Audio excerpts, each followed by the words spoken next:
Welcome you all dear students. In today's session we are going to study about the continuation part of the lesson Taro's reward. In the last class we have studied till 6th paragraph, and before go to 7th paragraph I would like to recollect your memory about this lesson. Here Taru went to the forest in order to earn extra money to buy delicious sake for his poor father. There, when he's cutting the trees and all, immediately he heard the sound of the rushing water. But before come to there, he didn't hear the sound, so it is new to him. So he went to the direction where the sound he is hearing. Immediately he saw there is a waterfall, and he tasted the water and he got confused. Is it water or delicious sake? There he tasted and tasted, immediately find that is nothing but delicious. Then what he decided? So let us, we are going to study from this session. Yes, Taro quickly filled the pitcher he had with him and hurried home. The old man was delighted with the sake. Here you can notice the meaning of the word pitcher, a pot usually made of mud. I think you have noticed what it is at home, the thing which is made up of mud. Here, as he tasted delicious sake, he decided to fill the pitcher. Then he hurried to home. There his father, old father, he was so happy by looking the sake. After, look at the picture. Here you can notice waterfall, and Taru held pitcher. See, this picture he used to fill this sake, and he went to home. After only one swallow in the sense consume of the liquid which Taru brought, then he stopped shivering. Who is he? He refers to Taru's father. Taru's father felt very strong. He stopped his shivering. He got a certain kind of energy, right? Then he started to make a dance, did a little dance in the middle of the floor. That afternoon, a neighbor stopped by for his visit. Taru's father politely offered her a cup of the sake. See here, a neighbor who visited to Taru's hut, who came there. Then Taru's father kindly gave that a cup of sake to her. The lady drank it greedily. See how greedily is given, as if desiring more and more. As the lady drank it, she knew that it is delicious. As a result, she desired a lot. In this way, she showed her greedy towards this delicious sake. and thanked the old man who gave a delicious sake to her.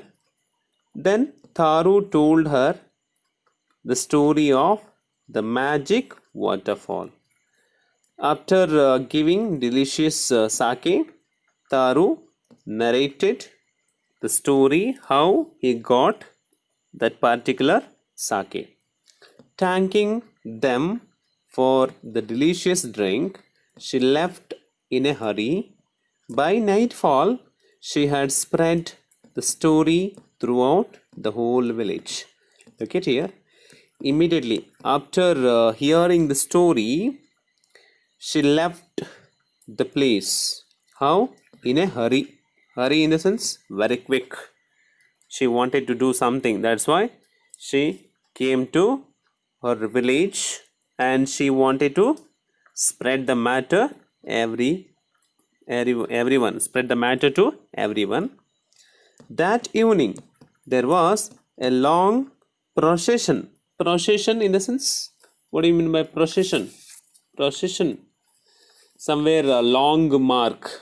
What we can say, people who gathered in the form of big, very large, very long line, right? So procession of visitors to the woodcutter's house. See, people all are gathered before Taru's house in order to hear the story and to taste that particular sake, what it was, because this lady already had spread this matter everywhere. Each man heard the story of waterfall and took a sip of the sake. As they heard the story and they tried to taste this delicious sake, in this way, in less than an hour, the pitcher was empty. Everybody, as he has given that particular sake to everyone, immediately that pitcher was empty. Next morning, Taru started for work even earlier than the morning before. See, when the moment he decided to go to forest, he got up very early, but here he got up earlier than the morning before. He carried with him the largest pitcher he owned. See, along with axe, he also took what? The largest pitcher which he owned.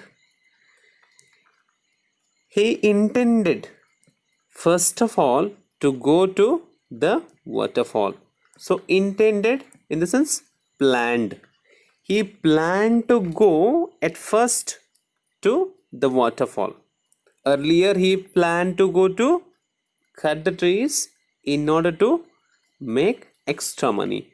But here by tasting the water, he came to know that it is nothing but a sake. As a result, the next morning he decided to go to this particular place where the water is. When he reached it, he found to his great surprise all his neighbors there. See, when he reached waterfall, he came to know that all the villagers who gathered and they're busy to collect water from the waterfall. They were carrying pitchers, jars, buckets. Look at here. They not only carried pitchers but also jars and buckets in order to fill anything they could find to hold the magic sake. They brought what is available at their home in order to collect that particular the magic sake. Then one villager knelt. He bent and held his mouth under the waterfall to drink. So in this way, one villager, he tried himself to taste water, whether it is sake or not. Just for curiosity, he is doing. Then he drank again and again, and then shouted angrily, "Water! Nothing but water!" See, after tasting delicious sake, he came to know that that is nothing but water. It is not sake according to this person, one villager. Others also tried, but there was no sake, only cold water. See, in this way, villagers came to know that that is nothing but cold water. See, here you can see Taro watching behind the rock. Here you can notice villagers gathered and holding pitchers in order to carry delicious sake that is appeared in the form of waterfall, right? We have been tricked, shouted the villagers as they tasted delicious sake. They came to know that they have been tricked by whom? Taro. Let us drown him in this waterfall. As he cheated them, they came to the decision that they wanted to kill Taro by drowning in this waterfall. But Taro had been wise enough to slip behind a rock when he saw how things were going. He was nowhere to be found. See, Taro is hearing the matter or the kind of discussion what his villagers are doing. So he is watching and listening everything, and is trying to escape from them, muttering their anger and disappointment, speaking unclearly, because they got angry towards Taro. They wanted to kill this Taro because he made kind of trick to them by saying that sake is available in the waterfall. In this way, they are trying to come and hold Taro, and they wanted to kill him. And also, because of anger, they got disappointed. The villagers left the place one by one. Taro came out from his hiding place. As they went, Taro immediately appeared before the waterfall. Was it true? He wondered. So what is that true? Whether water is sake or not? Was the sake a dream? As they tasted, they came to know that that is nothing but water. But here Taro got confused whether it is water or sake. Once more, he caught a little liquid in his hand and put it to his lips. He is trying to taste whether it is water or sake. It was the same fine sake. To the thoughtful son, the magic waterfall gave the delicious sake. To everyone else, it gave only cold water. Now Taro came to know by tasting this water, and that is nothing but sake, that is magic waterfall gave delicious sake. But everyone in the village, they tasted, they got only cold water. Why? because Taru, he was thoughtful son. As a result, waterfall gave him sake. The story of Taru and his magic waterfall reached the Emperor of Japan. Emperor, the king, right? King of Japan. He came to know the story of Tharu and his magic waterfall. He sent sent for in the sense called. He called the young woodcutter. Who is there? That is Tharu, and rewarded him with 20 pieces of gold. He gave award Taru as 20 pieces of gold for having been so good and kind. See, having been so good because of his quality, good and kind, then he named who?